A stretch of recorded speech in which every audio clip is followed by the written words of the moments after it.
Assalamu alaikum, a very good morning to all of you. Welcome to TKS online class. I am Ma'am Simra from TKS Senior Campus.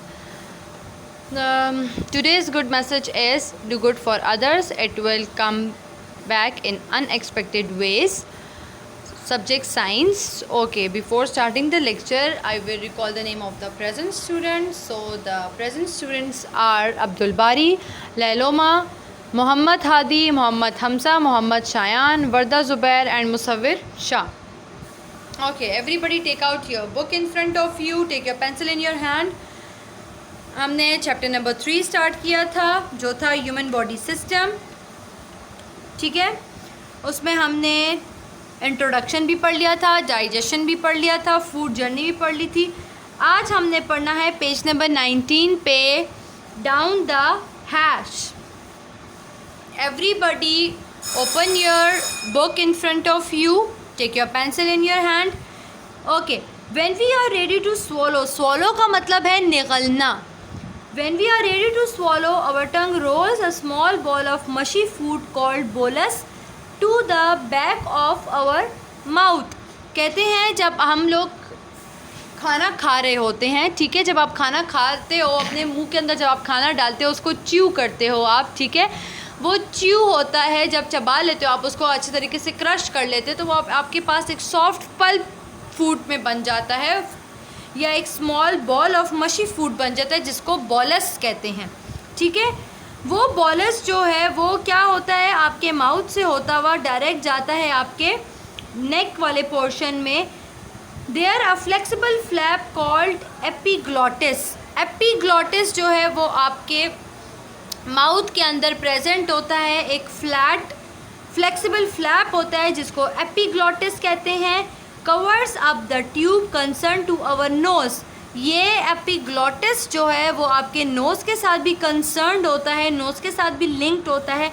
It force the bolus, bolus वही खाना, down into the food pipe called एजोफेगस।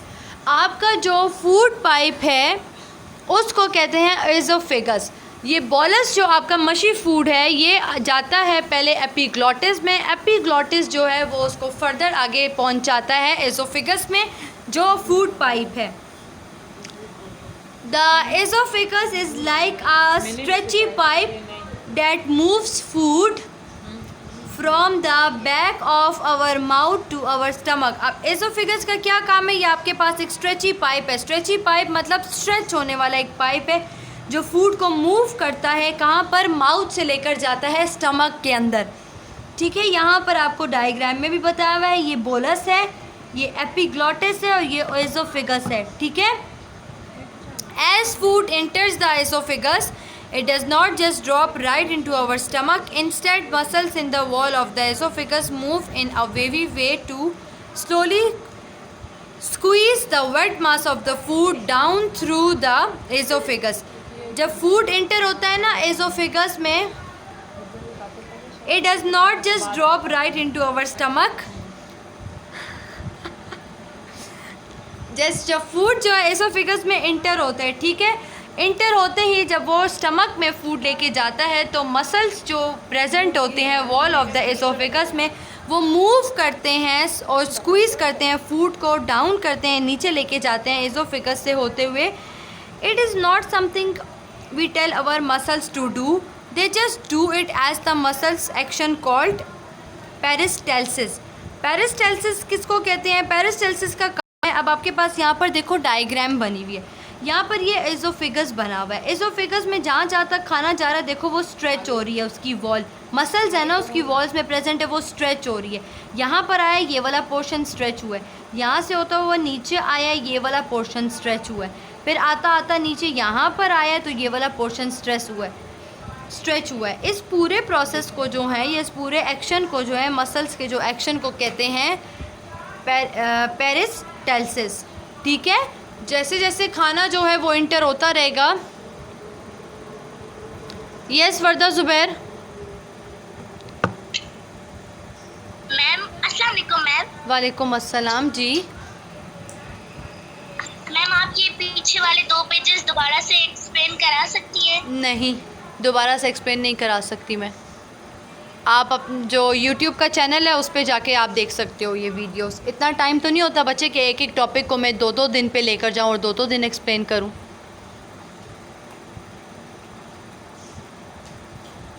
Yes Zeba. Ma'am अस्सलाम वालेकुम, good morning. वालेकुम अस्सलाम, good morning.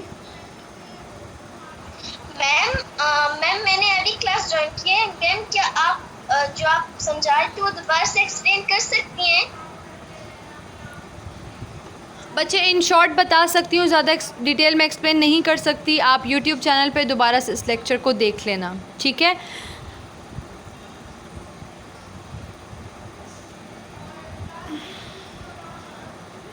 Okay अब यहाँ पर जो है इन आवर स्टमक, अब बता रहे हैं कि स्टमक में क्या होता है। At the end of the oesophagus a bolus squeeze through to move into our stomach. What is our stomach like. अब जितना भी जो खाना होता है वो क्या कहते हैं एसोफेगस से होते हुए डायरेक्ट स्टमक के अंदर इंटर होता है। अब स्टमक कैसा होता है, किस तरह से दिखता है, वो मैं आपको बता देती हूँ।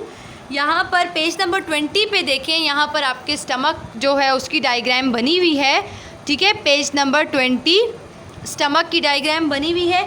It is a large J shape stretchy bag. ये देखिए जे शेप स्ट्रेची बैग है, लार्ज है। Under our lower left ribs, ribs कहते हैं पसलियों को। आपकी लेफ़्ट साइड पे जो पसली है उसके नीचे ये प्रेजेंट होता है। जे लाइक स्ट्रक्चर है इसका, जे शेप एक बैग लाइक स्ट्रक्चर है। Allah has designed it to hold the entire food. Allah ताला ने इस पूरे स्ट्रक्चर को डिज़ाइन ऐसे किया है कि इसमें जो है खाना स्टोर हो सके और डाइजेशन का प्रोसेस भी इसके अंदर ही होता है, ठीक है। The stomach works like a mixer which churns and mashes together all the lumps of the food। Stomach का क्या फंक्शन है, वो एक मिक्सर की तरह है। खाना जितना भी है वो स्टमक के अंदर इंटर होता है और स्टमक के अंदर आपका खाना जो है वो इंटर होता है, मिक्स होता है, ठीक है।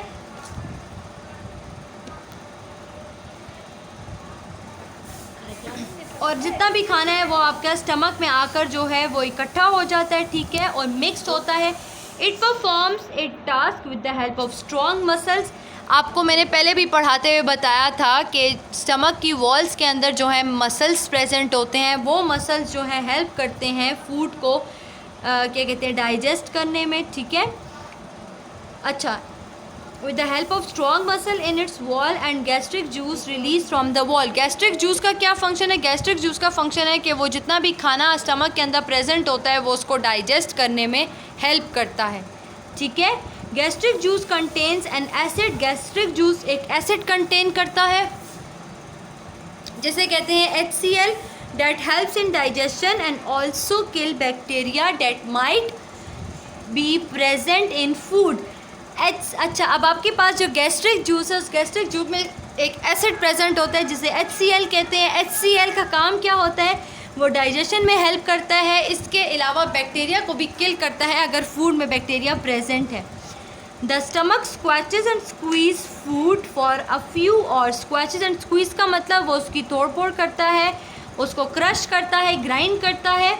In the stomach the bolus turn into a thick creamy mixture called crime. The chyme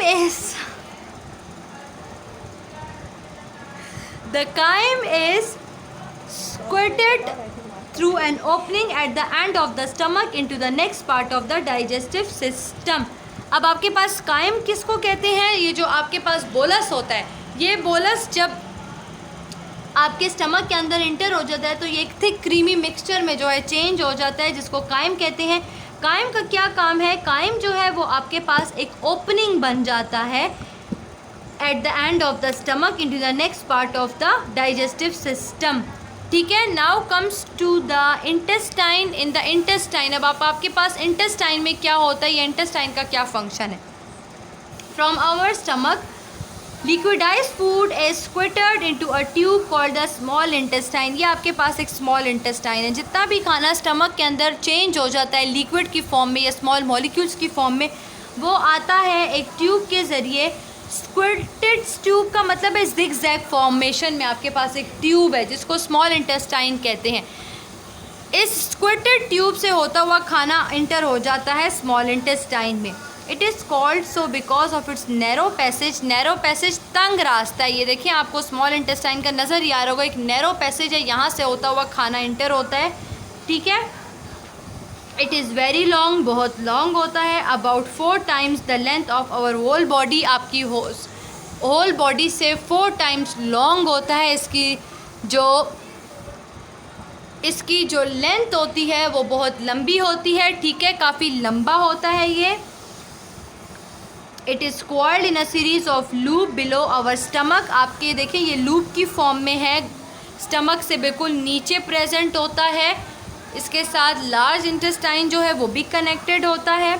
the small intestine break down the chyme. Chyme आपके पास जितना भी फूड है, आपका जो स्मॉल मॉलिक्यूल्स में ब्रेक डाउन जितना भी फूड होता है उसको काइम कह रहे हैं, ठीक है। So it can pass in our blood stream. जितना भी फूड मटेरियल की डाइजेस्ट हुआ हुआ फूड जो है उसको काइम कह रहे हैं। ये जो काइम फूड है ये फिर इंटर हो जाता है स्मॉल इंटेस्टाइन से, ब्लड में इंटर हो जाता है। It muscles help in squeezing the food in one direction. इसके मसल्स का काम ये होता है कि ये सारे फूड को एक ही डायरेक्शन में मूव करते हुए लेकर जाते हैं। Our liver and pancreas are the organ that send their chemicals to the small intestine to help in digestion. अब पेनक्रियास का और लिवर फंक्शन है कि वो जो है एक केमिकल उनके अंदर प्रेजेंट होता है, उस केमिकल को वो सेंड करते हैं स्मॉल इंटेस्टाइन में ताकि डाइजेशन का प्रोसेस जो है वो हो सके। The small intestine is line with tiny finger shape structure called villi. Villi आपके पास यहाँ पर ये टाइनी फिंगर शेप स्ट्रक्चर्स हैं, इसको कहते हैं विलाई, ठीक है। इस विलाई का क्या काम होता है, ये यहाँ पर बना हुआ है, ये देखें, ये टाइनी फिंगर शेप स्ट्रक्चर होते हैं जिसे विलाई कहते हैं। विलाई का काम होता है कि ये सरफेस को इंक्रीज़ कर देता है। इंक्रीज़ मतलब उसको ओपन करता है ताकि ईज़िली फूड जो है वो एब्जॉर्ब हो सके ब्लड वेसल्स में और इंटर हो सके। The villi increase the surface area of small intestine. Surface area जितना भी है स्मॉल इंटेस्टाइन को उसको इंक्रीज़ करता है। इसके अलावा फूड जो है उसको एब्जॉर्ब करने में हेल्प करता है ताकि वो ब्लड वेसल्स में, ब्लड में जहाँ भी फूड ने एब्जॉर्ब होना है वो वहाँ पर अच्छे तरीके से एब्जॉर्ब हो सके, ठीक है। Now comes to the large intestine.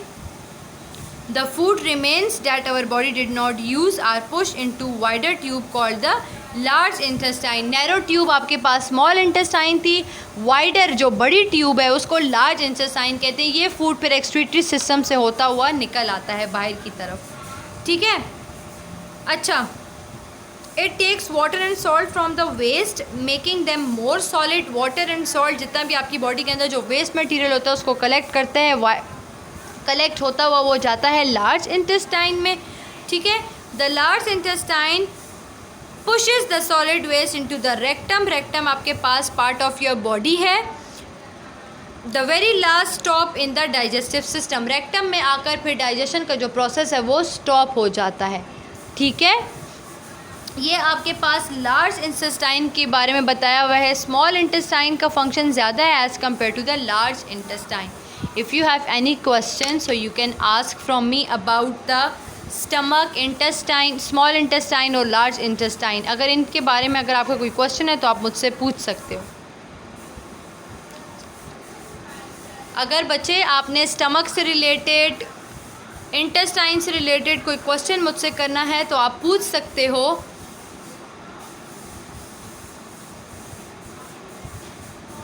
पूछना है कोई क्वेश्चन किसी को, क्लियर है? Yes Zeba, unmute your mic. Ma'am अस्सलाम वालेकुम, गुड मॉर्निंग। वालेकुम अस्सलाम, गुड मॉर्निंग जी। मैम मुझे इंटेस्टाइन वाला समझ नहीं आया है मैम, क्या आप दोबारा इसको शॉर्ट फॉर्म में समझा सकती हैं? लार्ज इंटेस्टाइन या स्मॉल इंटेस्टाइन? Large intestine. ये लास्ट वाला, ये वाला? यस। ओके ठीक है, मैं समझाती हूँ। लार्ज इंटेस्टाइन आपके पास कहते हैं, लार्ज इंटेस्टाइन आपकी बॉडी के अंदर प्रेजेंट होता है, ठीक है। वाइडर ट्यूब होती है उसकी, वाइडर का मतलब चौड़ी खुली ट्यूब होती है, नैरो ट्यूब नहीं होता। नैरो ट्यूब जो है वो स्मॉल इंटेस्टाइन की होती है। स्मॉल इंटेस्टाइन की जो ट्यूब होती है वो नैरो होती है, मतलब तंग होती है। लार्ज इंटेस्टाइन की जो ट्यूब होती है वो आपके पास वाइडर होती है, थोड़ी सी खुली होती है, चौड़ी होती है, ठीक है। अब लार्ज इंटेस्टाइन में क्या होता है, the food remains that our body did not use are push into the wider tube called the large intestine. जितना फूड हमारी बॉडी ने यूज़ करना होता है, ये जितना फूड हमारी बॉडी में एब्जॉर्ब होना होता है, ब्लड में वो एब्जॉर्ब हो जाता है। जो रिमेनिंग फूड हमारी बॉडी को नहीं चाहिए होता, जो बॉडी के यूज़ में नहीं होता, तो वो कहाँ चला जाता है, वो लार्ज इंटेस्टाइन में चला जाता है, ठीक है। It takes water and salt from the waste making them more solid. Large intestine में आपका बॉडी का जितना भी वेस्ट मटेरियल है वो जाकर इंटर हो जाता है, कहाँ पर, लार्ज इंटेस्टाइन में। जितना भी वेस्ट मटेरियल आपकी बॉडी के अंदर रह जाता है जो आपकी बॉडी को नहीं चाहिए होता, वो लार्ज इंटेस्टाइन में चला जाता है, जैसे सॉल्ट हो गया, वाटर हो गया, ठीक है। और वो फिर एक्सक्रीटरी सिस्टम के ज़रिए आपकी बॉडी से निकल आता है, एक्सक्रीशन के प्रोसेस से, ठीक है। फिर क्या होता है, ये जितना भी सॉल्ट और जो वेस्ट मटेरियल होता है ये और सॉलिड फॉर्म में आ जाता है लार्ज इंटेस्टाइन में, और फिर ये मूव करता है रेक्टम की तरफ। रेक्टम आपकी लार्ज इंटेस्टाइन में प्रेजेंट होता है, ठीक है। ये पार्ट ऑफ योर बॉडी है। यहाँ पर आकर डाइजेस्टिव सिस्टम का फंक्शन ख़त्म हो जाता है। जैसे ही वो वेस्ट मटेरियल रेक्टम तक आ जाता है ना, डाइजेशन का प्रोसेस वहाँ ख़त्म हो जाता है। फिर नेक्स्ट प्रोसेस स्टार्ट होता है जिसको एक्सक्रीशन के प्रोसेस कहते हैं। एक्सक्रीशन के प्रोसेस से पे जितना भी वेस्ट मटेरियल है वो आपकी बॉडी से निकल आता है, जैसे यूरिन, ठीक है। यूरिन आपके पास वेस्ट मटेरियल है ना, जो आपकी बॉडी से एक्सक्रीट आउट होता है, निकल आता है। तो जितना भी वेस्ट मटेरियल होता है वो फिर आपकी बॉडी से निकल आता है through excretion process. Is it clear now? Okay. अब आपका जो नेक्स्ट पेज नंबर 21 पे नेक्स्ट टॉपिक है disorder of digestive system. Disorder मतलब कौन सी ख़राबी आ सकती है डाइजेस्टिव सिस्टम में, डिसऑर्डर किस तरह से हो सकता है उसका। Sometimes when we eat too much, too fast, improperly cook food और अनहाइजीनिक फूड। कहते हैं कभी कभी जब हम बहुत तेज़ी से खाना खाते हैं या बहुत ज़्यादा खाना खा लेते हैं या कच्चा पक्का खाना खा लेते हैं या अनहाइजीनिक खाना खा लेते हैं। अनहाइजीनिक जो ज़्यादा क्लीन नहीं होता, जिसमें इम्प्योरिटीज़ होती हैं, ठीक है। जब हम वो खाना खा लेते हैं तो it disturb our digestive system, हमारे डाइजेस्टिव सिस्टम को वो डिस्टर्ब कर देता है, ठीक है। Some common disorders the digestive system are, अब उससे कौन कौन से डिसऑर्डर, कौन कौन से डिजीज़ेस आ सकती हैं अगर डाइजेस्टिव सिस्टम डिस्टर्ब हो गया। फर्स्ट है डायरिया। डायरिया कहते हैं लूज मोशंस को, ठीक है। When the small intestine does not absorb water from food and passes it quickly, it is called diarrhea. जब आपके जो स्मॉल इंटेस्टाइन है वो अच्छे तरीके से वाटर को एब्जॉर्ब नहीं करता, ठीक है, और वो उसको जल्दी से पास कर देता है आगे की तरफ, तो उसको क्या कहते हैं, डायरिया कहते हैं। डायरिया आपके पास लूज मोशन को कहते हैं। उसमें क्या होता है, frequently loss and watery stools, loose motion होते हैं, वाटर हमारी बॉडी से निकल जाता है। Bloating of the stomach, bloating of the stomach मतलब स्टमक में जो मरोड़ पड़ते हैं, जो क्रैम्प्स पड़ते हैं, उसको कहते हैं। एब्डोमिनल पेन, पेट में जो दर्द होता है वो इस वजह से होता है, ठीक है। अक्सर लूज़ मोशन में आपको अक्सर लूज़ मोशन में कभी कभी डायरिया में अक्सर वॉमिटिंग भी आती हैं। वॉमिटिंग भी जो है वो आपकी बॉडी से जो है वाटर लॉस होता है। इसके अलावा लूज़ मोशन आपको बिल्कुल वाटरी स्टूल्स आते हैं, वाटरी फीसेस आपको आ रहा होता है। ब्लोटिंग स्टमक, स्टमक में मरोड़ पड़े होते हैं, क्रैम्प्स पड़े होते हैं, पेट में दर्द हो रहा होता है। तो ये सारे सिम्टम्स हैं किस चीज़ के, डायरिया के। और ये डायरिया कब होता है, जब आपका डाइजेस्टिव सिस्टम जो है डिस्टर्ब हो जाता है, प्रॉपरली जो है परफॉर्म नहीं होता, ठीक है। नेक्स्ट है आपके पास इनडाइजेशन। इनडाइजेशन जब खाना हज़म ही नहीं होता। Sometimes over eating can disturb our digestive system and result in indigestion. बहुत ज़्यादा ओवर ईटिंग करने से आपका खाना प्रॉपरली डाइजेस्ट नहीं होता, अनडाइजेस्ट होता है। तो वो क्या क्या कॉज करता है, bloating of the stomach. Bloating of the stomach वही स्टमक में मरोड़ पड़ना, स्टमक का दुखना, क्रैम्प्स पड़ना, ठीक है। Burning sensation in the stomach, stomach का जलना, ठीक है। एब्डोमिनल पेन, पेट में दर्द होना, बहुत ज़्यादा खाना खा लिया ना तो फिर वो खाना जो है हज़म नहीं होता, तो तो उससे कौन कौन सी चीज़ें कॉज होती हैं? स्टमक में दर्द होता है, क्रैम्प्स पड़ते हैं, इसके अलावा स्टमक जलता है, बर्निंग होती है और एब्डोमिनल पेन होता है। ठीक है। फूड पॉइजनिंग होता है जब बहुत फूड पॉइजनिंग अब किस तरह से होता है? Food poisoning is commonly cause by eating contaminated food. Contaminated food मतलब गंदा खाना जब आपने खा लिया है। गंदा खाना मतलब उसमें इम्प्योरिटीज़ थी, बैक्टीरिया वगैरह थे और वो आपकी बॉडी के अंदर चले गए हैं। It is common disorder causing nausea. Nausea cause होता है उससे। नोज़िया मतलब आपको जो है फूड पॉइजनिंग से आपको जो है थोड़ी बहुत वॉमिटिंग आती है। ठीक है। वाटरिंग, डायरिया, लूज़ मोशन होता है। और नोज़िया मतलब आपको छींकें वगैरह आती हैं, हल्का सा टेम्परेचर हो जाता है आपको। तो this is the symptoms of the food poisoning. ठीक है। अब ways to keep digestive system healthy. अब हम अपने डाइजेस्टिव सिस्टम को हेल्दी कैसे रख सकते हैं? If we want to keep our digestive system healthy we should make sure. अब आपने अगर अपने डाइजेस्टिव सिस्टम को हेल्दी रखना है तो आपने कौन कौन से काम करने हैं? Wash hands before and after each meal. खाने से पहले भी और खाने के बाद भी आपने प्रॉपरली हैंड को वॉश करना है। ठीक है। Avoid eating too much. बहुत ज़्यादा नहीं खाना, लिमिट का खाना है, ओवर ईटिंग नहीं करनी। Eat healthy and properly cook food. अच्छा हेल्दी खाना खाना है और पका हुआ खाना खाना है। Drink plenty of water. Plenty of water, ज़्यादा से ज़्यादा पानी पीना है। अगर ये सारी चीज़ें आप करोगे तो आपका डाइजेस्टिव सिस्टम हेल्दी रहेगा और आपको फूड पॉइजनिंग नहीं होगी, इंडाइजेशन नहीं होगी और डायरिया नहीं होगा। ठीक है। This is all about the today's lecture. Yes Meerab, do you want to ask any question? अस्सलाम वालेकुम। वालेकुम अस्सलाम जी। मैम नोज़िया का आपने क्या मतलब बताया? नोज़िया का मतलब है बच्चे हल्का हल्का सा बुखार फील होना। ठीक है। ज़ुकाम का फील होना, बुखार का फील होना, उसको कहते हैं। और मैम दिल खराब होने को क्या कहते हैं? वो वॉमिटिंग ना, दिल ख़राब होगा तो वॉमिटिंग आएगी। जी ठीक है। Okay, thank you.